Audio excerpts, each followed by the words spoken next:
તો વિદ્યાર્થી મિત્રો, આજે આપણે કરંટ અફેર્સ કરવા જઈ રહ્યા છીએ 7 તારીખે, બરાબર. તો શરૂઆત આપણા પહેલા પ્રશ્નથી કરીશું.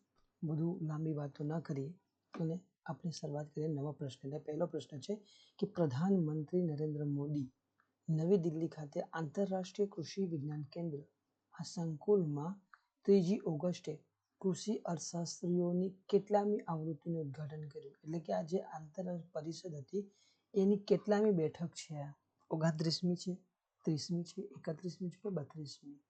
બરાબર. આના પહેલા ઘણી બધી આવૃત્તિઓ એટલે કે નિવૃત્ત બેઠકો થયા જ કરતી હોય નિયમિત. કૃષિ વિજ્ઞાન કેન્દ્ર, કૃષિ વિજ્ઞાન કેન્દ્ર એટલે કે કૃષિને લગતી કોઈ પણ બાબતમાં સંશોધન,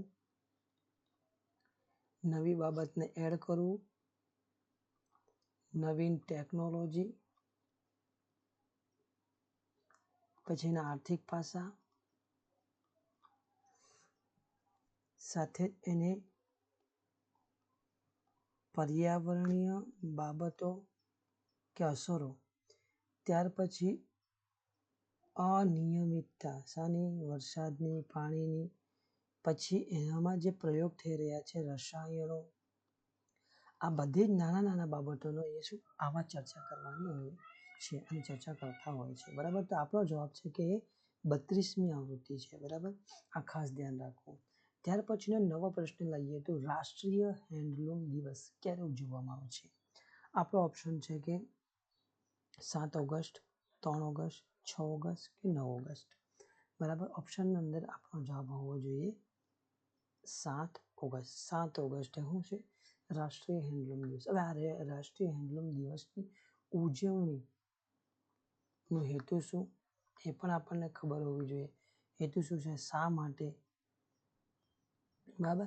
આને યાદ હોય તો સ્વદેશી ચળવળ, અને યાદ હોય તો તમને સ્વદેશી ચળવળની સાથે સંબંધ છે એ પણ આપણને યાદ હોવું જોઈએ.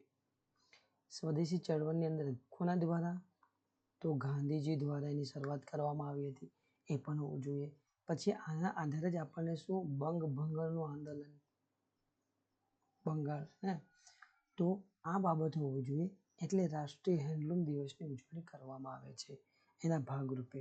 હવે આની અંદર જોઈએ તો એ ક્યારથી શરૂઆત કરવામાં આવી? તે શરૂઆત કરવામાં આવી છે આપણે 2015થી.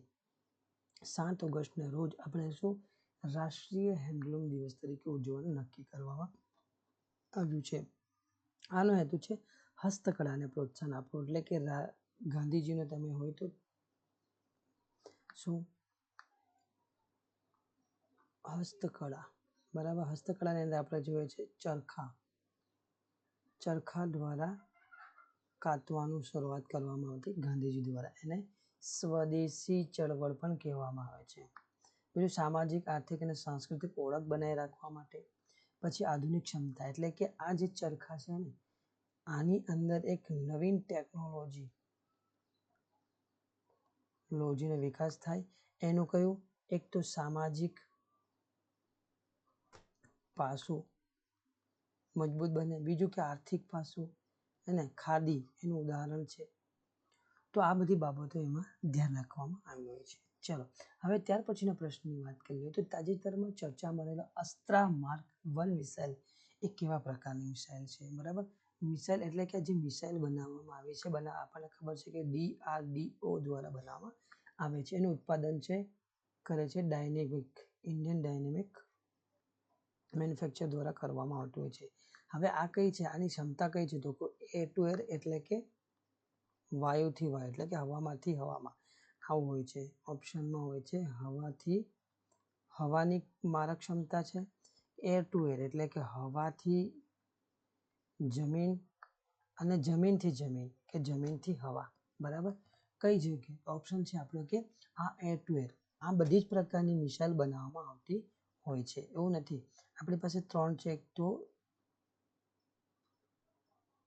નેવી છે, વાયુ છે અને આર્મી, બરાબર. આ આર્મી ત્રણે જે સેના છે એની પાસે દરેકને અલગ અલગ મિસાઇલ છે, બરાબર. એર ટુ એર ને એટલે જમીનથી અને હવાથી જમીન અને જમીનથી હવા, જમીનથી જમીન અને જમીનથી હવા, આ બધી જ પ્રકારની મિસાઇલો એની મારક ક્ષમતા જુદી જુદી હોય છે. કોઈની ક્ષમતા 300 મીટરથી લઈને 5000 મીટર સુધીની પણ હોય છે, બરાબર. તો આમાં પણ મિસાઇલના અલગ અલગ પ્રકાર છે, પણ આ માર્ક 1 મિસાઇલ છે અને અસ્ત્ર એને નામ આપવામાં આવ્યું છે. આ અસ્ત્ર છે સંસ્કૃત શબ્દ છે, આ અસ્ત્ર એ સંસ્કૃત શબ્દ છે, એનો અર્થ થાય છે હથિયાર, બરાબર, વેપન અંગ્રેજીમાં કહે છે. ત્યાર પછીનો પ્રશ્ન જોઈ લઈએ. તો હાલમાં જેમનું મૃત્યુ થયું તે યામિની કૃષ્ણમૂર્તિ લખાવીએ, કૃષ્ણમૂર્તિ આવે. કૃષ્ણમૂર્તિ કયા ક્ષેત્ર વિશેષ યોગદાન છે? તેનું સામાજિક ક્ષેત્રમાં, શિક્ષણ ક્ષેત્રમાં, શાસ્ત્રીય નૃત્ય કે કોઈ પણ નહીં. જો આપણા જે ઓપ્શન છે એમાંનું એક આપણો આન્સર છે આ કંઈક શાસ્ત્રીય નૃત્ય. યામિની કૃષ્ણમૂર્તિનું ક્ષેત્ર એટલે કે છે શાસ્ત્રીય નૃત્ય વિશે એમણે ખરું યોગદાન આપ્યું છે, જેમનું હાલ મૃત્યુ થયું છે. પછી છે ખેડૂતો પાસે તમામ પ્રકારના એમએસપી પર, તમામ પાક એટલે કે બધા જ પ્રકારના પાક પર એમએસપી ખરીદવાની, એમએસપી પર એટલે કે એમએસપી આપવાની જે જાહેરાત કરનાર ભારતનું પ્રથમ રાજ્ય કયું છે? તો ઉત્તર પ્રદેશ છે, ગુજરાત છે, હરિયાણા છે કે કોઈ પણ નહીં, બરાબર. તો એનો આપણો આન્સર છે હરિયાણા. હરિયાણા એવું રાજ્ય છે જેને દરેક પ્રકારના પાક પર શું એમએસપી મિનિમમ સપોર્ટ પ્રાઇસ આપવાની શરૂઆત કરનારું પ્રથમ રાજ્ય બની ગયું છે, બરાબર. ગુજરાતમાં પણ હાલ શું ચોખા અને એટલે ડાંગરના પાક પર એમએસપી આપવાની વાત થઈ છે, આપણને યાદ રાખવું. નવા પાકોને ઉમેરતા જતા હોય છે. પછી ફોર્ચ્યુન ગ્લોબલ 500 છે, એટલે ફોર્ચ્યુન ગ્લોબલ 500 લિસ્ટ છે 2024માં ભારતની કઈ કંપની ટોચનું સ્થાન ધરાવે છે? ટીસીએસ છે, આરઆઈએલ છે, અદાણી છે કે આમાંની કોઈ નહીં, બરાબર. ટીસીએસ આ ટાટાની છે, આરઆઈ એટલે રિલાયન્સ છે, રિલાયન્સ ઇન્ડસ્ટ્રી લિમિટેડ છે, બરાબર. તો એમાં જે 64મું વૈશ્વિક લગભગ 64મું સ્થાન એ આરઆઈ રિલાયન્સ ઇન્ડસ્ટ્રીને મળેલું છે, જે ભારતની 64માં એટલે કે વિશ્વની 64માં નંબર, અને ભારતમાં જોવા જોઈએ તો ફર્સ્ટ નંબર આવે છે કે ભારતની હોય કંપની તો એ કહે છે રિલાયન્સ છે, બાકીની કંપનીનું સ્થાન મળેલું નથી. એનું પણ ક્યાંનું છે તો 64મું સ્થાન છે. ત્યાર પછી જોઈએ તો તાજેતરમાં ચર્ચામાં આવેલો શબ્દ ગ્લિઓબ્લાસ્ટોમા કયા ક્ષેત્ર સાથે સંબંધિત છે? ગ્લિઓબ્લાસ્ટોમા કયા ક્ષેત્ર સાથે સંબંધ છે? મેડિકલ છે, અર્થશાસ્ત્રનો શબ્દ છે, સામાજિક છે કે કોઈ પણ નહીં, બરાબર. આ ગ્લિઓબ્લાસ્ટોમા એ એક છે ને મેડિકલ ટર્મ એટલે કે મેડિકલ ક્ષેત્રનો શબ્દ છે, અને એને છે મગજ અને કરોડરજ્જુના રોગ સાથે સંબંધિત કહેવામાં આવે છે, બરાબર. આ એક કેન્સર માટે અને એને કયા મગજ અને કરોડરજ્જુને લગતા કેન્સર સંબંધિત શબ્દ પ્રયોગ છે. ત્યાર પછી જમ્મુ અને કાશ્મીર સાથે સંકળાયેલ અનુચ્છેદ 370 અને 35 એ નાબૂદ કર્યાના હવે કે એના કેટલા વર્ષ થઈ ગયા, બરાબર. અને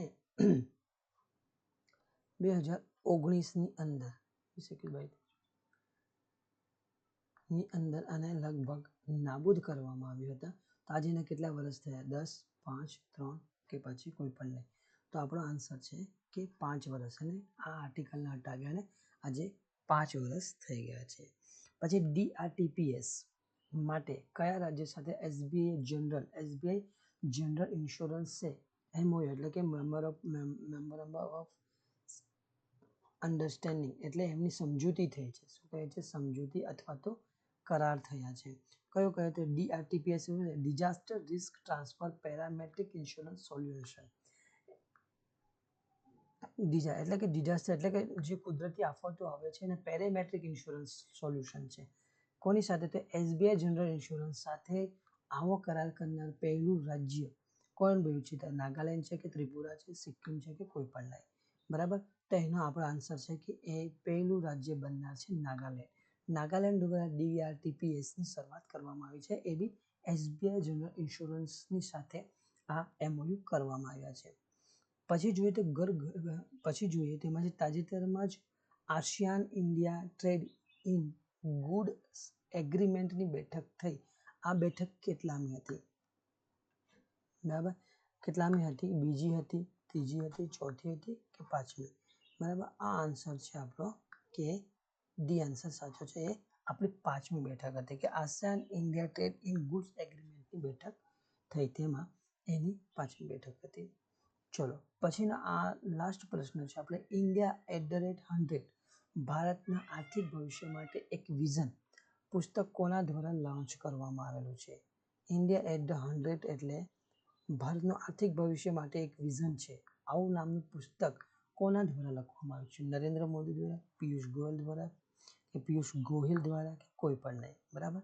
આપણો આન્સર છે પિયુષ ગોયલ દ્વારા લખવામાં આવેલો છે, એને લોન્ચ કરવામાં આવ્યું છે જે. બરાબર. તમને જરૂરથી આ વિડીયો ગમ્યો હોય તો લાઈક કરો, શેર કરો અને સબસ્ક્રાઈબ કરવાનું ભૂલશો નહીં.